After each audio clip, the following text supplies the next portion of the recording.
Are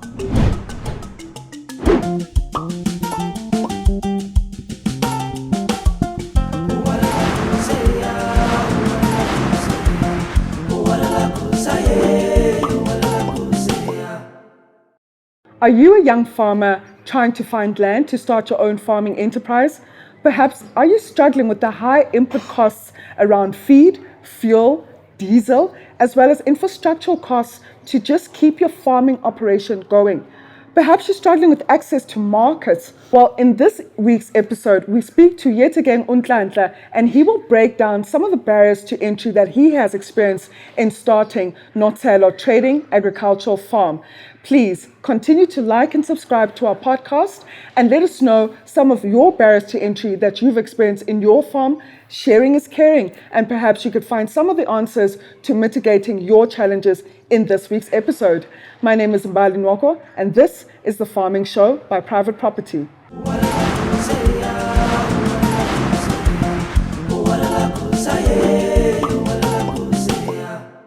Nhlanhla, in our previous conversation, you mentioned that you've experienced a number of challenges in starting your agri-enterprise. I just want to know, what are some of the barriers to entry that you have experienced, especially around broiler production?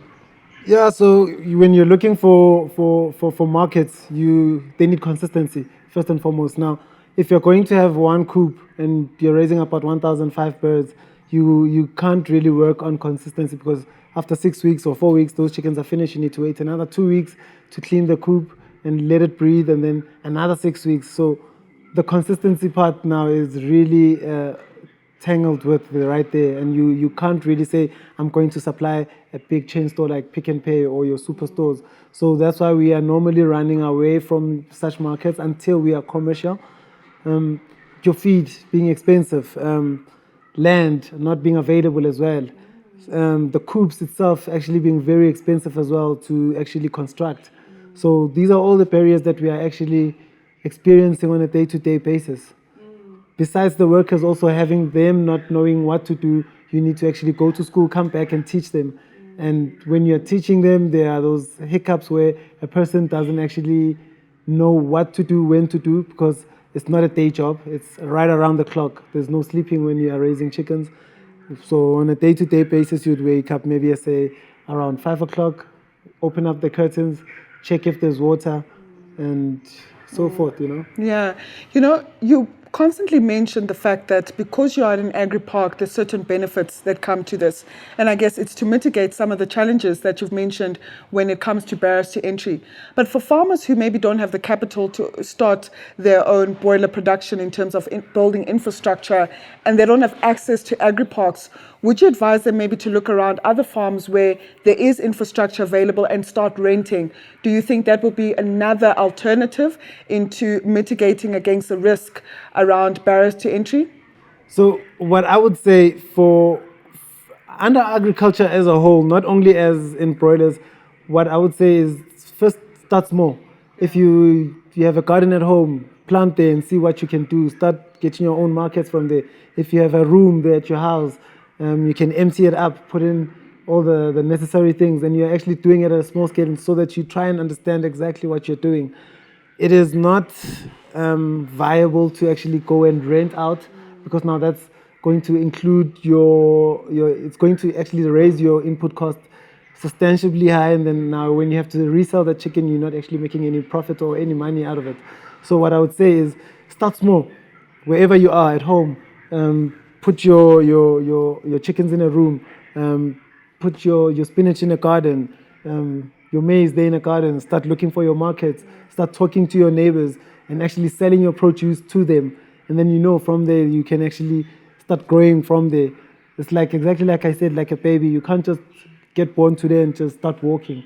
You need to crawl, learn how to talk, learn how to move, and then you fall, and then just like that. So it's a day-to-day thing. Yeah, it's a gradual process. Exactly. Still on the topic around barriers to entry, Tell us from your experience. Today we hear about organic farming, organic chicken, open field raised chickens versus in a coop. Do you think those elements also bring another factor into barriers to entry? For example, have you had customers that have asked you, what is it that you feed your chickens? Non-GMO maize versus GMO maize? Are your chickens organically fed and raised? Tell us about your experience around that. Yeah, so with agriculture as a whole, you want to go a route where you are not using a lot of chemicals. But another thing is, if you don't go that route, then you're going to take a bit longer to raise anything and everything. Then your input cost also now goes sky high. Now, barriers to entry on that level would then be your problems where you face feed being not so well, so that the chicken can actually grow in substantial time, where you need to now add supplements. Yes, it's good to go the route where there's no GMO, non-GMO maize and all that, but it's not really effective. So as we had said that we're one of the beneficiaries of the mobile abattoir, so we are trying to also get our own feed mill going on so that we can have such feed, different types of feeds that we are going to experiment with. But that is also a risk, because now you've created your own type of feed and then the chickens die tomorrow. Then it all really kills the whole business as a whole. So you don't want to experiment a lot. If you do want to experiment, then you need to take about 50 to 100 chickens. Then you're actually seeing that, not in your whole stock where you say, I've got 1,005 birds and then I want to experiment with all of those birds. That will really kill the business. The agri-industry in South Africa constantly gets a lot of criticism around the lack of transformation in the sector. Transformation not only from a race perspective, a gender perspective, but more so in the type of farmers that we get in their age group. You're a young farmer. Your agri-cooperative also includes young farmers in this industry. How do you think we can further attract more young people into entering the sector? Yeah, so look, as a young farmer, you start seeing a lot of different things, because people have the perception that farming was for old people, but now with technology, things are becoming much easier. So it's just the knowledge that needs to be there, and as youth, we need to put ourselves out there to actually see the information, because everything is out there for us to actually use and actually see. Now, the only way we can entice youth is through the money of it, because if there's no money in it and it's actually labor intensive, then people our age start running away from it. Now with technology, you can actually work smarter and better, where you're not literally picking up a 50 kg bag. You have your own silos outside and a feeding in belt that actually feeds into the chickens itself. You have a JoJo and a water system that actually puts water from the borehole into the JoJo and into the actual coop. So we just need to change the perception as youth, the youth that is there in the space, that it needs to change the perception of everything and everybody else, so that everybody actually understands that it's just not only farming that's happening within the farming spaces. There's a lot of things. There's engineering, there's science, there's a lot, man. From the top of my head, that's just the two I can think of. So it's not only the direct farming that we are actually doing at the farm. There's the engineering, where you actually go and become a mechanic for your tractors. You become a mechanic, an electrical engineer for your coops, because you need to upgrade the systems every now and then. You can't always be stuck in the olden days where you're actually doing everything by hand. Yeah. So that's just some of the things that we need to do and change as youth. Yeah. You were presented with an award back in 2019.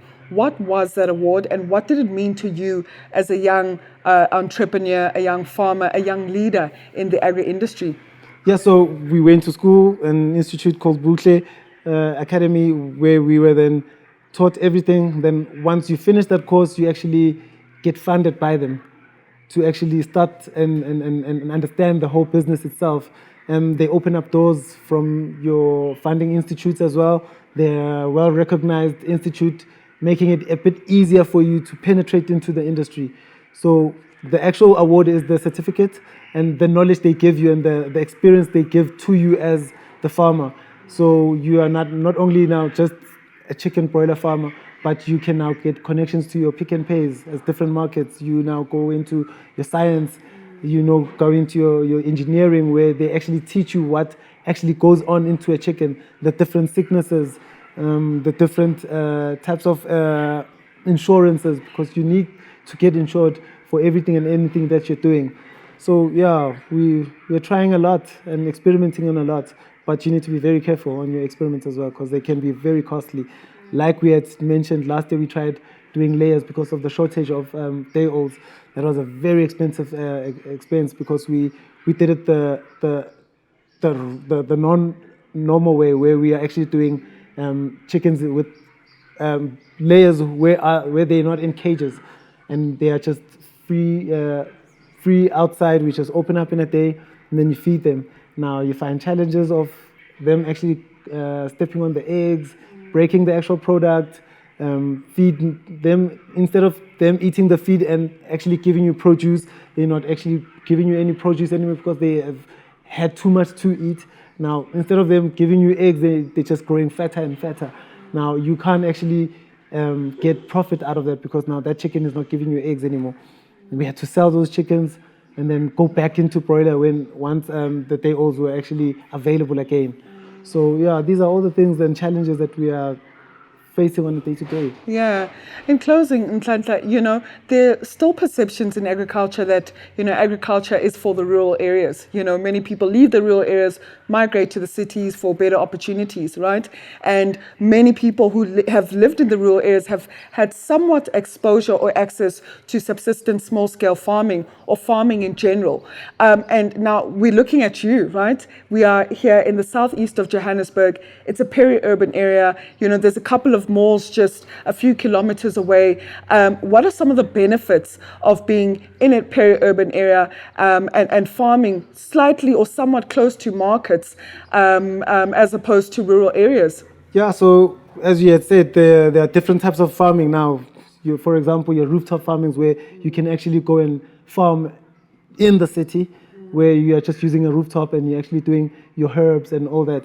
Now, being in the peri-urban area is very beneficial, because it cuts on your labor costs, one. Two, it cuts on your traveling costs and logistics.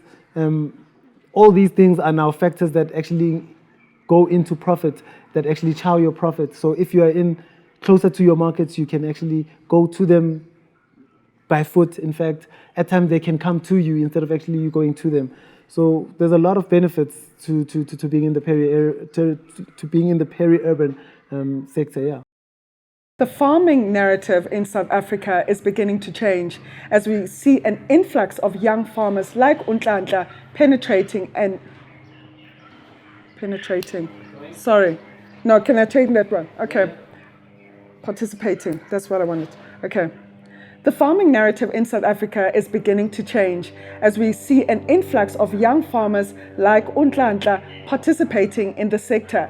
Yet, so much more still needs to be done to ensure that young farmers reach their full potential. Thank you for watching The Farming Show by Private Property. My name is